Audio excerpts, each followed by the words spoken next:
Ketemu lagi dengan saya, Julianto dari Equinix. Kita kali ini akan membahas mengenai sebuah topik hilirisasi produk semudah apa? Baik, pertama kali mungkin kita akan membahas mengenai apa yang disebut dengan produk yang kita maksud di sini.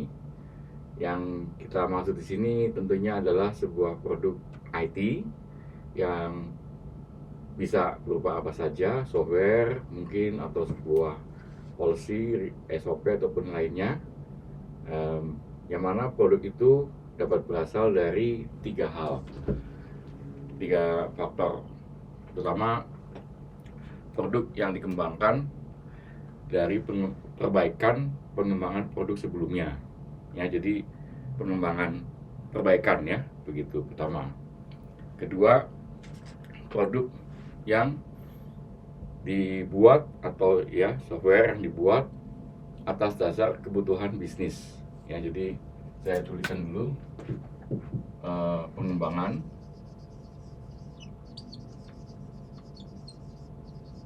terus karena adanya kebutuhan bisnis.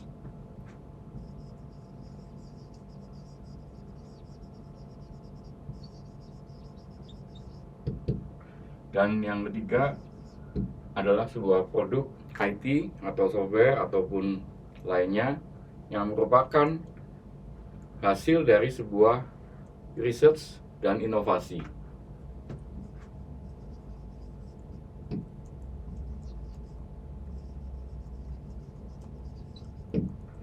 Oke.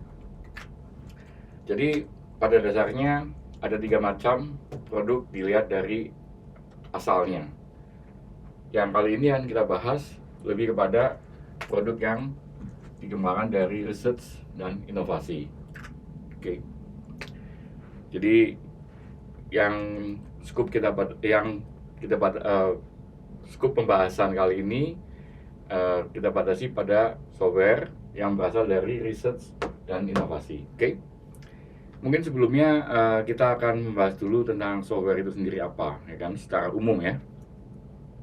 Pertama, kita lihat di ini, software itu adalah sebuah produk abstrak, ya. Jadi dari code gitu kan, ya, yang didesain dengan tujuan tertentu, memiliki algoritma yang statik, ya. Kecuali kalau kita menggunakan AI lain lagi, ya. Jadi ada algoritma yang statik yang didesain oleh desainer dan oleh programmer, begitu, ya. Dan oleh karenanya untuk memenuhi kebutuhan bisnis, software itu akan mengalami perbaikan yang terus-menerus, ya. Dua, mengalami perbaikan yang terus-menerus. Dan kemudian otomatis dia harus juga mengikuti perubahan kebiasaan atau perubahan perilaku dari penggunanya, ya. Jadi software itu dibuat untuk memudahkan sebuah proses bisnis yang mana tentunya berhubungan dengan penggunanya, end user, ya. Baik itu software yang langsung ketemu dengan end user seperti aplikasi, ataupun software yang tidak ketemu langsung seperti database, tetap dia akan terpengaruh oleh kebiasaan dari penggunanya karena menampung data yang dihasilkan oleh pengguna itu, ya. Jadi software itu juga mengikuti kebiasaan dari perilaku dari penggunanya itu. Dan kemudian software itu tentunya pada suatu ketika mengalami sebuah proses pematangan, maturity, maka dia akan mendapatkan atau menciptakan sebuah best practice yang sesuai dengan inovasi yang dihasilkan dari software itu sendiri, ya. Jadi menciptakan best practice ini merupakan sebuah akumulasi yang didapat dari poin 1, 2, dan 3, yaitu dari adanya algoritma, kemudian adanya perbaikan yang dihasilkan terus-menerus karena digunakan oleh end user, begitu, dan kemudian ada perubahan kebiasaan yang harus juga disesuaikan atau diadaptasikan sehingga si software suatu ketika akan memiliki sebuah best practice-nya sendiri-sendiri, gitu, ya. Jadi ini sebuah karakteristik yang kita definisikan pada sebuah software. Oke. Sebuah software yang dikembangkan dari hasil research tentunya memiliki tingkat kebaruan yang cukup tinggi, dan karena dia cukup tinggi tingkat kebaruannya, maka software itu akan tidak mudah untuk diadopsi. Saya buatkan sebuah diagram. Jadi dengan tingkat kebaruan yang tinggi, maka software itu tidak mudah untuk diadopsi. Suatu ketika software itu digunakan terus-menerus oleh pengguna dan dibutuhkan oleh bisnis, maka tingkat kebaruannya menjadi turun karena sudah lebih terbiasa, dan oleh karena itu kemampuan adopsinya akan semakin meningkat. Jadi ini adalah hanya faktor waktu saja. Untuk semakin lama maka kebiasaan semakin terbentuk, penyesuaian si user terhadap software, dan juga akan ada perbaikan dari software itu, maka software itu akan mengalami proses maturity, munculnya best practice, dan kemudian adopsi semakin meluas, begitu ya. Ini satu gambaran bagaimana sebuah software itu suatu ketika akan menjadi sebuah standar yang diadopsi, digunakan secara luas oleh para penggunanya, begitu. Oke, kemudian kita menuju pada topik utamanya, yaitu apakah yang disebut dengan hilirisasi. Dan topiknya hilirisasi produk. Ya, saya tuliskan sini aja. Hilirisasi produk. Produk ini adalah software. Ya, jadi tadi udah kita jelaskan produk ini, softwarenya, kemudian hilirisasi. Ya, apa yang disebut dengan hilirisasi ini? Hilirisasi adalah proses mendekatkan si produk itu yang merupakan hasil riset dan inovasi kepada penggunanya, mendekatkan ya, kemudian supaya digunakan dengan baik, menjadi solusi dan seterusnya. Dan saya kira tidak cukup hanya kita daftarkan paten atau hakinya gitu kan, namun juga harus memiliki dampak yang cukup luas terhadap masyarakat penggunanya gitu ya. Nah, di dalam proses menghilirisasikan sebuah produk, saya kira kita memiliki suatu idealisasi bahwa si software itu harus satu ya, menjadi solusi yang mumpuni bagi kebutuhan masyarakat, baik bisnis, pemerintahan mungkin, dan juga umum ya. Jadi harus menjadi solusi yang memang benar-benar dapat digunakan dan ya memberikan sebuah manfaat, dapat diadopsi dengan baik oleh masyarakat.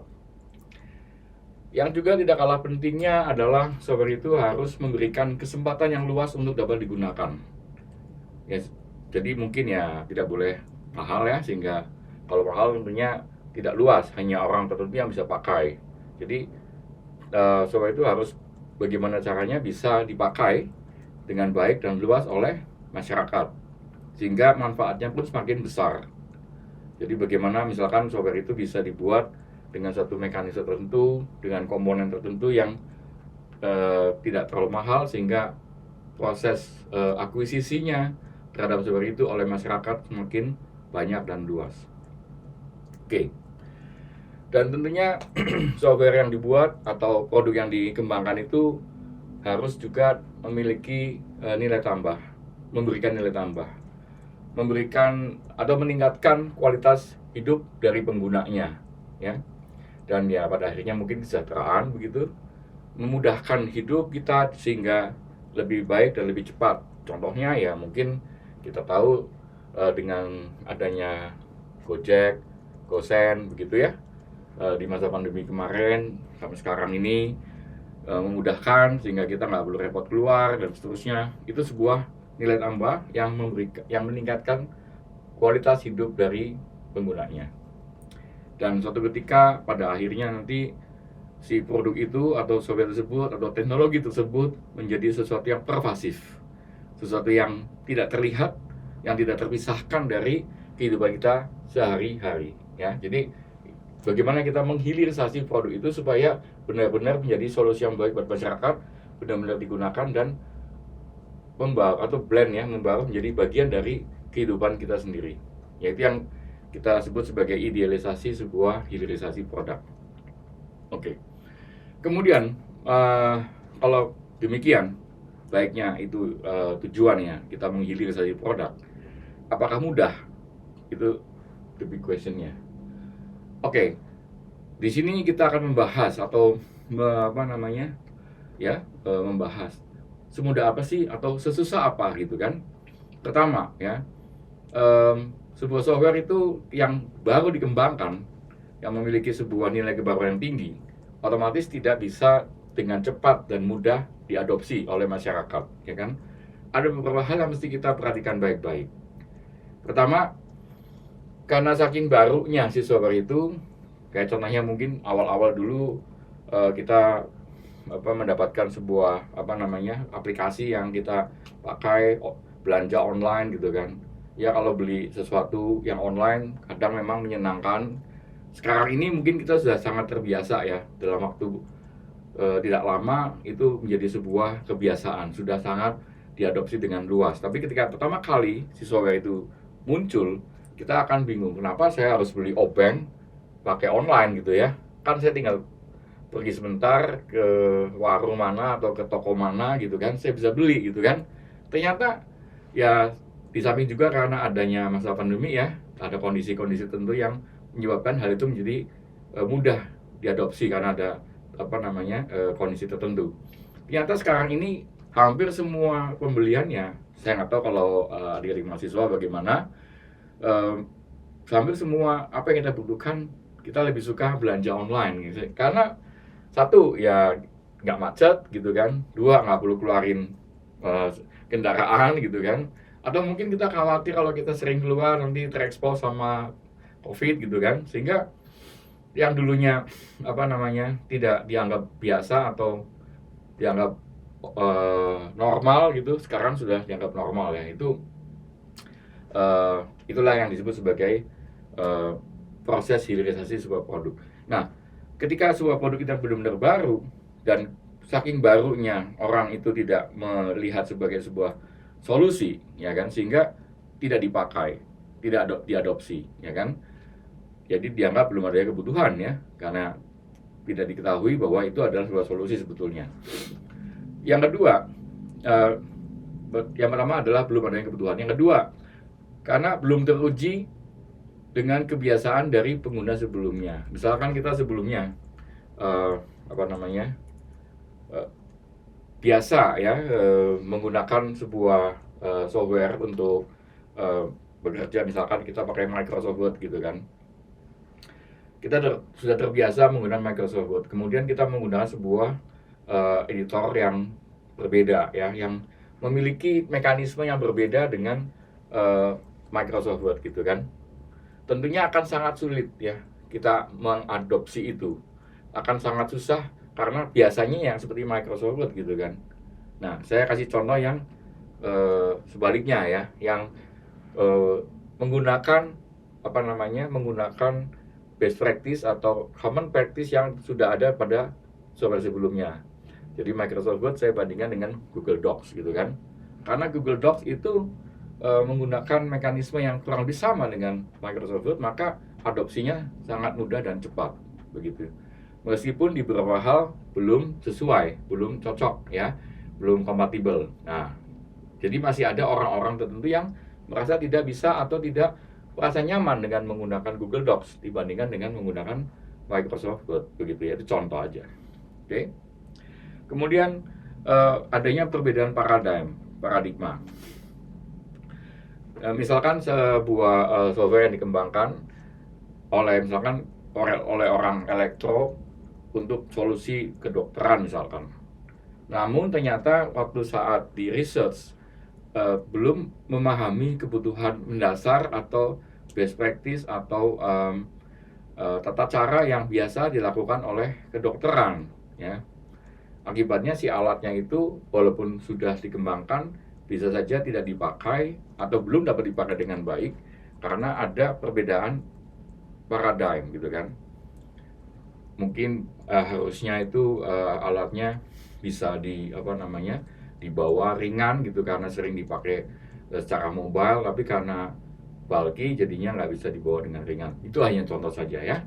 Jadi tentunya kalau ada perbedaan paradigm itu akan membuat iterasi software itu menjadi lebih lama karena harus disesuaikan dengan kebiasaan. Jadi beberapa hal ini yang kita sebut sebagai potensi hambatan kita dalam menghilirisasi sebuah produk gitu ya. Dan yang keempat, adanya proteksi license atau paten yang ternyata kita baru ketahui setelah produk itu jadi gitu kan. Kita menggunakan sebuah mekanisme atau menggunakan sebuah sistem tertentu, dan ternyata itu harus dibeli patennya atau harus ya dibeli karena digunakan oleh kita dan untuk menghindari proteksi license begitu ya. Jadi komponen yang digunakan ternyata harus dibeli, sehingga untuk mass production tidak bisa dengan mudah karena ongkosnya jadi mungkin mahal begitu ya. Itu yang keempat. Oke, jadi yang kelima sekarang mirip dengan yang pertama, yang nomor 4, yaitu adanya pelanggaran hak cipta atau paten di komponen yang dikembangkan. Yang ini adalah ketika produk itu jadi, ternyata produk itu sama dengan produk lainnya yang dipatenkan. Nah, ini juga jadi masalah.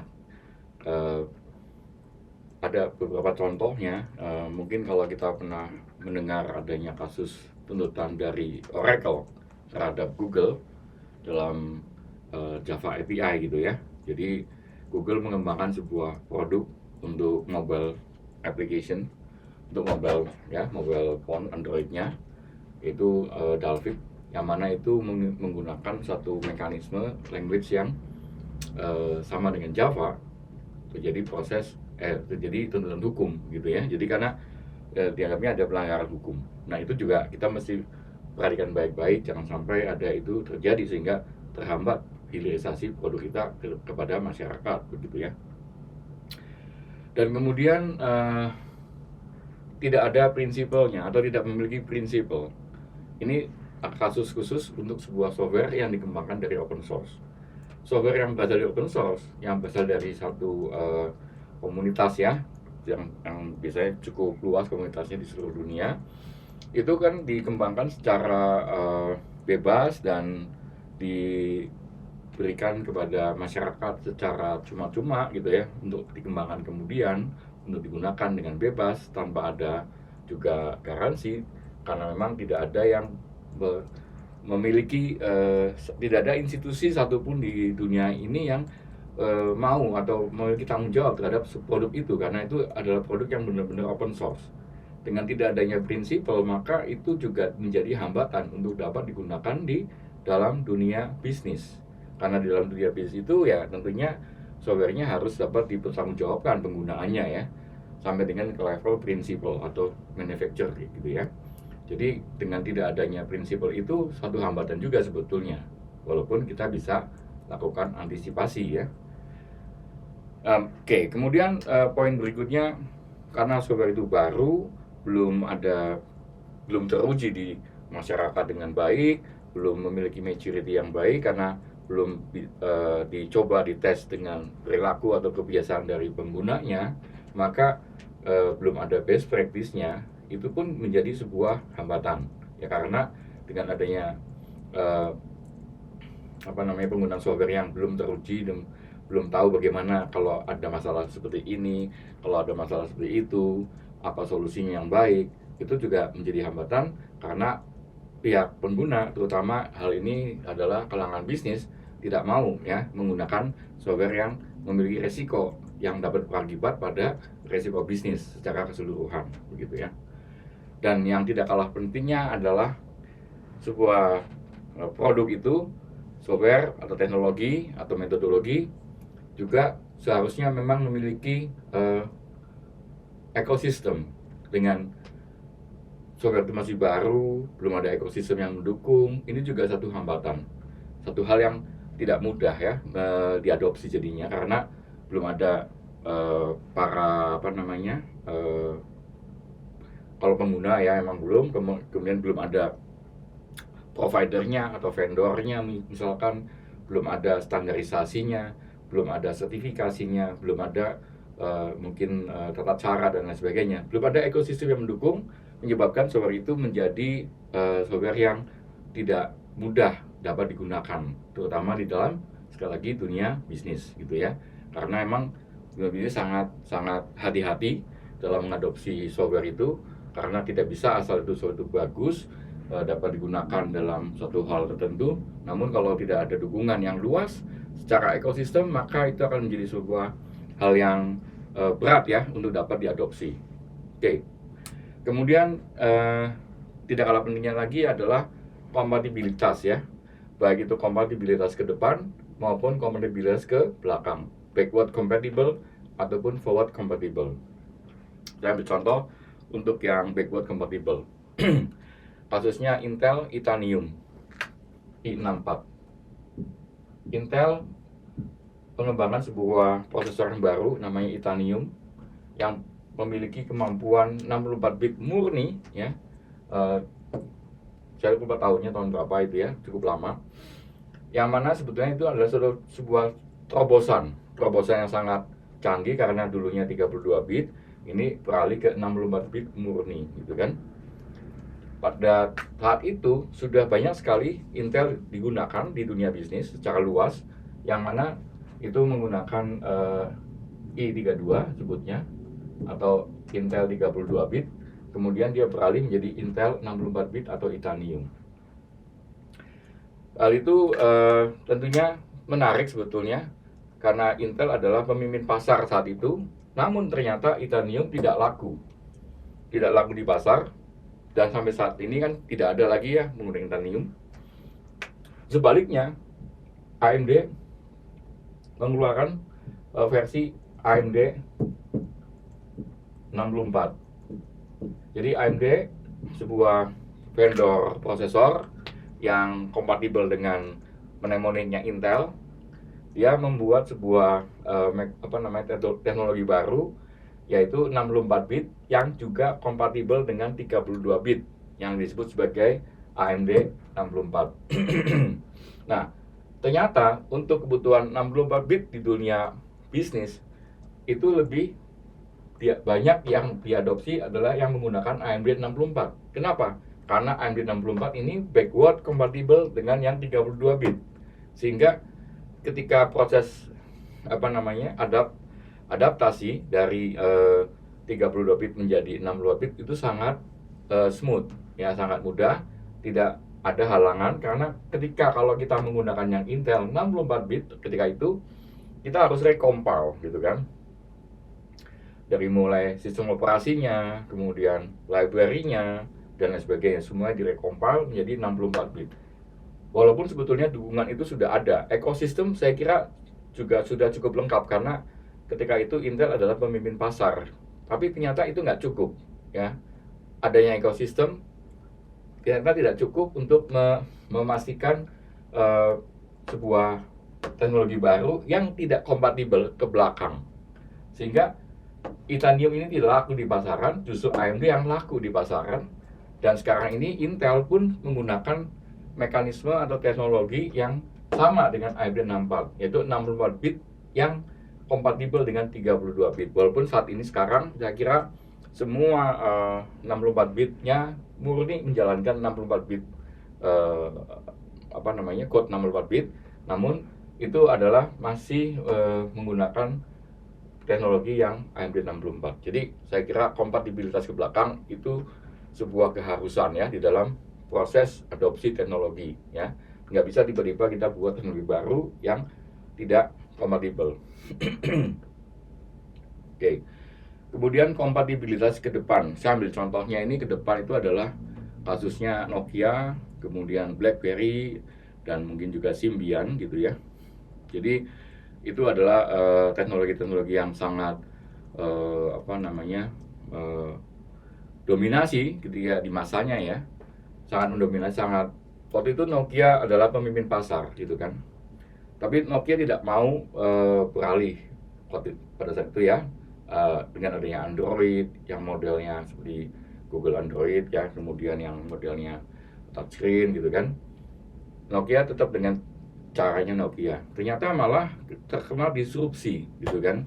Jadi saya kira itu juga hal yang mesti kita perhatikan ya, kompatibilitas ke depan maupun ke belakang. Itu ada 10 poin ya yang menjadi satu concern kita yang kita mesti perhatikan agar hilirisasi produk yang kita miliki itu tidak terhambat.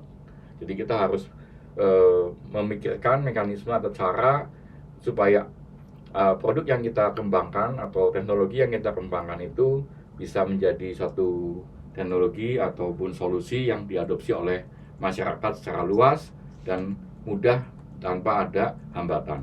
Seperti itu tentang apa deskripsi apa yang menjadi penghambat hilirisasi. Oke. Kemudian setelah kita memahami hambatan-hambatannya, terus bagaimana kita bisa mengantisipasi hambatan itu? What is our anticipation gitu ya? Yang pertama saya kira adalah mengembangkan ekosistem. Memang pertama kali bukan ekosistem, cuman ekosistem adalah sesuatu yang harus kita kembangkan. Saya tulis di awal ya.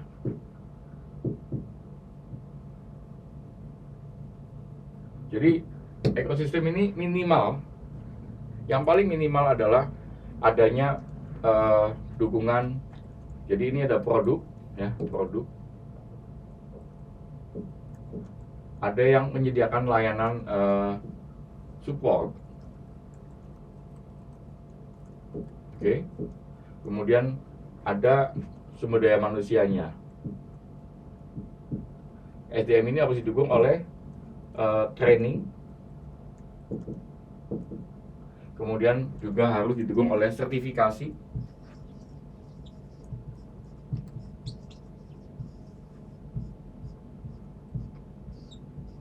Yang nantinya akan digunakan oleh user.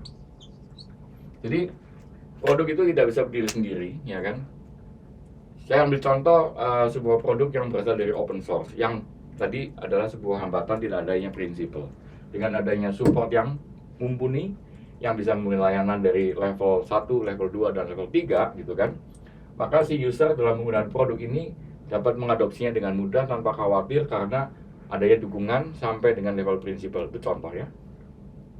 Jadi sebuah produk ini harus didukung oleh sebuah ekosistem. Itu yang pertama. Okay. Kemudian seperti kita lihat nih di dalam bagan ya, kita lihat nih. Jadi penyedia provider ya itu akan menghasilkan sebuah inovasi. Oke. Setelah itu inovasi itu akan diadopsi ya oleh user.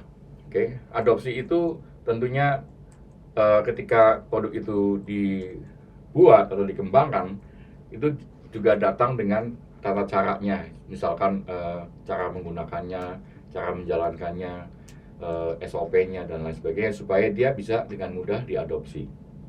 Setelah diadopsi, suatu ketika harus ada proses adaptasi, di mana si software itu yang sudah dipakai itu juga beradaptasi dengan behavior atau perilaku atau kebiasaan dari pengguna. Misalkan kita menggunakan sebuah aplikasi gitu kan, awal-awal kita adopt dulu ya, kita download gitu kan. Kemudian kita pakai, kemudian ternyata ada yang kurang segala macam. Kita memberikan input kepada developernya ada perbaikan, itu proses adaptasi. Dari mulai awal sampai dengan kemudian dapat dengan mudah digunakan sehingga semakin luas digunakan karena sudah begitu mudahnya digunakan, maka muncullah sebuah best practice. Ya, jadi misalkan kita membuat sebuah UI, user interface, kita harus memiliki satu pemahaman bagaimana user bisa dengan mudah menggunakannya. Tombol mana yang sering dipakai itu muncul duluan di depan, begitu kan? Dan kemudian muncullah sebuah kebiasaan yang baik dan ya kita sebutnya sebagai best practice yang sangat cocok dan menjadi satu acuan agar kalau penggunaannya itu menjadi lebih baik dan lebih maksimal gitu kan. Dan kemudian setelah ada best practice, kemudian kita bisa kembangkan lagi menjadi satu inovasi yang baru gitu kan. Terjadi proses inovasi, adaptasi, best practice, inovasi dan seterusnya. Dimana kemudian inovasi itu ya di-deliver oleh provider, kemudian lingkaran inovasi, adaptasi dan best practice itu adalah sebuah sustain improvement begitu ya, yang pada akhirnya itu untuk ke manfaat user ya. Gitu. Jadi itu beberapa antisipasi yang kita bisa sampaikan. Kemudian mungkin beberapa poin-poinnya ya. Pertama, tadi yang pertama ekosistem ya. Kedua, Sedapat mungkin tidak merubah kebiasaan, ya, user interface, user experience, proses bisnis. Tentunya ini bukan hal yang mudah juga kalau kita punya teknologi yang sangat baru, tentunya membutuhkan UX yang mungkin juga baru, tapi ya kalau bisa kita sesuaikan dengan yang lama, mungkin akan lebih baik dan lebih mudah untuk diadopsi oleh user gitu ya. Kemudian dukungan teknologi yang tepat, ya itu makanya banyak yang menggunakan base dari open source supaya tidak masalah dengan masalah license yang mahal ataupun copyright infringement begitu ya. Itu yang kedua, yang ketiga.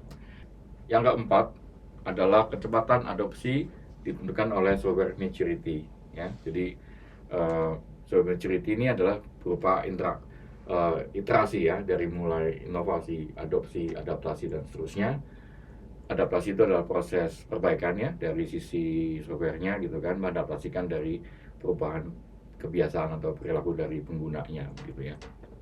Kemudian tentunya implementasi yang semakin luas itu juga sangat membantu membuat software ini semakin cepat untuk mature. Itulah salah satu alasannya kenapa somehow orang mengeluarkan softwarenya dia sebagai open source supaya mudah digunakan, supaya banyak digunakan oleh orang-orang lain di seluruh dunia sebagai tester gratisan gitu kan.